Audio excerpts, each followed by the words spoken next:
विश्व हृदय दिवस है।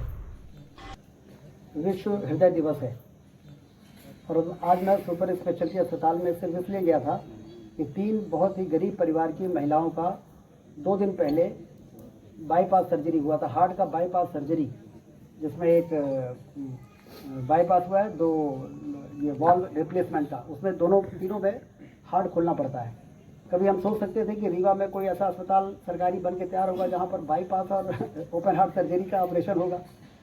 तो बहुत हम आगे बढ़े हैं स्वास्थ्य के क्षेत्र में, लेकिन मैं आपकी बात को इसलिए खारिज नहीं करता कि सुधार की लगातार संभावना है, तो उस पर हम लोग नज़र लगाए हुए हैं। उसके बाद हम सुपर स्पेशलिटी के पीछे जो 30 करोड़ की विस्तार का ब्लॉक बनने वाला है उसकी हमने पूछताछ की, क्योंकि 250 बेड का सुपर स्पेशलिटी बहुत छोटा पड़ रहा है। इसी से आप समझिए कि उसके प्रति भरोसा पड़ रहा है, तभी तो लोग वहाँ पहुँच रहे हैं। तो 250 बेड का अस्पताल छोटा पड़ रहा है, तो उसको 400 बेड करने के लिए काम शुरू हो गया है। ऐसे ही कैंसर के लिए किसी मरीज को जाना पड़े तो लिनेक मशीन आती है जो 32 करोड़ की आती है, उसका रीवा के लिए मंजूरी दे दी है और उसकी बिल्डिंग बन रही है। हर 10 दिन में हमने कहा हम आएंगे, बिल्डिंग को जल्दी पूरा करो, मशीन लगाओ, जिससे कि जो जवाहरलाल नेहरू कैंसर अस्पताल में और टाटा अस्पताल में जो इलाज होता है वो यहाँ पर लोगों को मिल सके। पैट स्कैन लग रहा है, पैट स्कैन और लिनेक ये कैंसर के डायग्नोसिस के लिए और इलाज के लिए बहुत ही आधुनिक मशीनें हैं, जिसके दम पर महानगरों में बड़े बड़े अस्पताल चलते हैं। वो चीज़ें हम यहाँ पर सुविधा लगा रहे हैं। एंजियोप्लास्टी इतनी ज़्यादा हो रही है हमारे यहाँ कि एक कैथ लैब मशीन और हमने ऑर्डर करवाया करीब 20 से 25 करोड़ का, वो भी रीवा के सुपर स्पेशलिटी के लिए मंजूर हो गया है।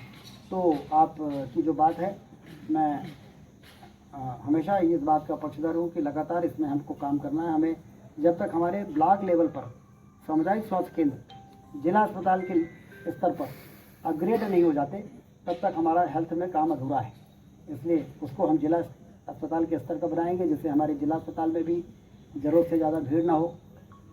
कोई जब ज़रूरत से ज़्यादा भीड़ होती है तो जो आप शिकायत कर रहे हैं उस प्रकार की शिकायतें आना शुरू हो जाती हैं। और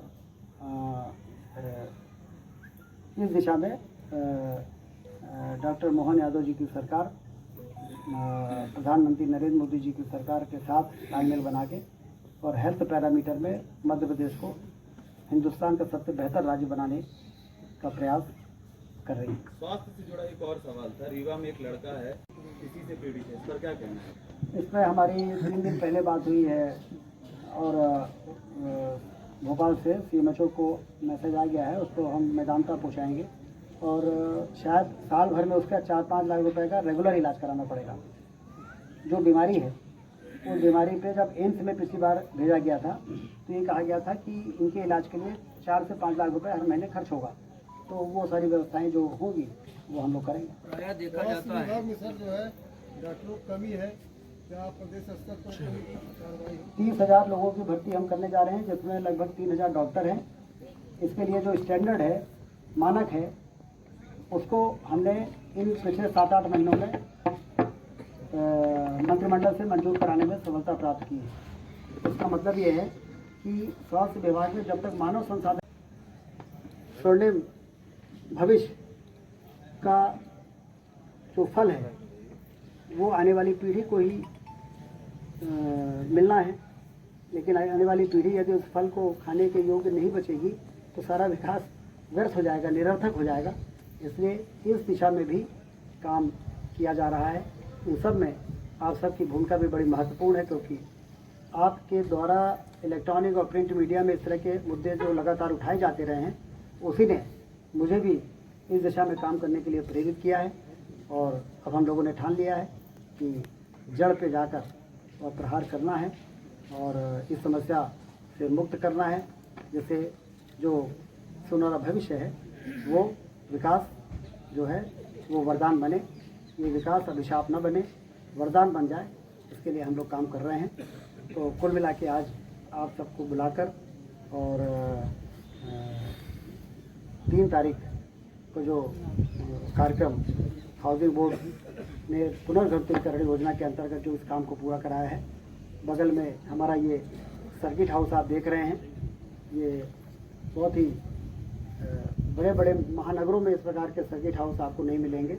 जैसा रीवा में ये सर्किट हाउस बन के तैयार हो रहा है, जिसमें सभी आधुनिक सुविधाएं हैं। और अब कोई भी वीआईपी, कोई धर्म गुरु और इस प्रकार के कोई भी लोग अब यहाँ से जब रीवा से गुजरेंगे, यूपी के लोग रीवा होते हुए जो मैहर देवी जाएंगे, चित्रकूट जाएंगे, और हाई कोर्ट के जो जस्टिस से लेकर तमाम तरह के लोग और जो वरिष्ठ और ब्यूरोक्रेट और पॉलिटिशियन हैं, और उस वरिष्ठ आपके बीच के जो लोग हैं, तो वो जब यहाँ रुकेंगे तो उनको फील होगा कि रीवा अब तेज़ी के साथ बदल गया है और यहाँ पर हर प्रकार की जो महानगरीय सुविधाएं हैं वो रीवा को प्राप्त हुई हैं। एयरपोर्ट कब तक में? एयरपोर्ट रीवा अब ये पितृपक्ष अपना समाप्त होगा और उसके बाद 20 अक्टूबर के आसपास इसके उद्घाटन से की तैयारी होगी। मुख्यमंत्री प्रधानमंत्री जी ने सैद्धांतिक रूप से रीवा के एयरपोर्ट के निर्माण होने पर प्रसन्नता भी व्यक्त की है और इसके लिए वर्चुअल लोकार्पण के लिए मैंने उनसे अनुरोध किया था। मुख्यमंत्री जी भी साथ में थे और उन्होंने अपनी सहमति दी है। डेट जल्दी फिक्स हो जाएगा। अभी हम दिल्ली जा रहे हैं तो वहाँ पर और भी फ्लाइटें रीवा से शुरू हों, रीवा से इंदौर, इंदौर से हैदराबाद, हैदराबाद से रीवा, ऐसा एक सर्किट बन जाए। हमने कहा कि रीवा भोपाल तो जो हमारी कमिटेड फ्लाइट है उड़ान में वो तो आ ही रही है, वो शुरुआत में शायद 19 सीटर या 26 सीटर से शुरू होगी, लेकिन 72 सीटर प्लेन यदि रीवा से इंदौर और हैदराबाद और रीवा ऐसा सर्किट बनेगा तो पूरा रीवा साउथ से जुड़ जाएगा और इंदौर जाएगा तो वहाँ से दिल्ली और बम्बई से भी जुड़ जाएगा। तो अब हवाई अड्डे बन गया। अब हवाई जहाज़ कैसे चलाना है, कहाँ से चलाना है, इसके लिए हम दिल्ली जा रहे हैं तो उसके लिए भी काम करेंगे। बिजनेस कॉन्क्लेव मीट होने वाली है अपने रीवा में, तो क्या मानते कितना इन्वेस्टमेंट यहाँ आएगा? 23 अक्टूबर को रीजनल इंडस्ट्री कॉन्क्लेव जो डॉक्टर मोहन यादव जी मुख्यमंत्री जी के नेतृत्व में हो रही है, पिछले दिनों सागर में हुई है, अब 23 अक्टूबर को रीवा में होगी, उसके बाद नवंबर में होगी होशंगाबाद में और फिर शहडोल में होगी। तो इसके बहुत अच्छे परिणाम मिल रहे हैं क्योंकि डिसेंट्रलाइज्ड जो इंडस्ट्री कॉन्क्लेव है वहाँ पर लोगों को ज़्यादा बेहतर तरीके से उस एरिया को समझने में का मौका मिलता है कि किस प्रकार के इंडस्ट्री लगाने का यहाँ पर स्कोप है और ज़मीन कितनी है और रॉ मटेरियल क्या है, मार्केट क्या है। तो हमारी कोशिश है कि दुनिया देश के लोगों को हम बताएंगे कि रीवा से लगा हुआ यूपी का 25 करोड़ की आबादी वाला मार्केट है और यहाँ पर एग्रीकल्चर का प्रोड्यूस ऐसा है कि सिंचाई के कारण हमारा उत्पादन और उत्पादकता दोनों अब